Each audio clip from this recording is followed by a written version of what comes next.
Brimob Polda Aceh tampil terdepan dalam aksi kemanusiaan, bakti kesehatan untuk warga Timur Jaya Bener Meriah.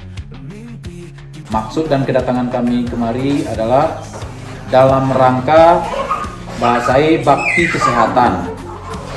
Itu kebetulan arah tim ini itu tim ahli Mabes Polri. Jadi ada dokter spesialis penyakit dalam, Dr. Ilham, KS Simu Batu, itu izin untuk memberikan pelayanan kesehatan kepada izin, melakukan pemeriksaan gratis. Ini sebagai wujud upaya Polri membantu masyarakat yang terdampak bencana.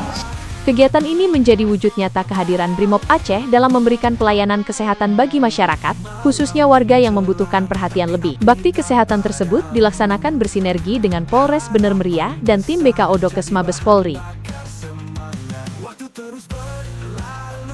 Aksi kemanusiaan ini juga menjadi sarana mempererat hubungan emosional antara Brimob dan warga setempat.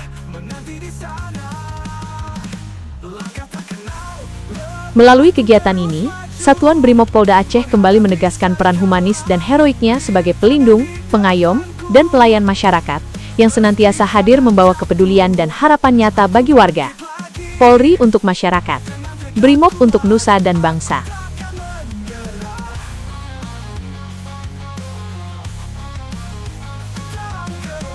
Assalamualaikum warahmatullahi wabarakatuh. Terima kasih kepada Mabes Polri Bener Meriah yang datang ke desa kami untuk pengobatan masyarakat Desa Timur Jaya.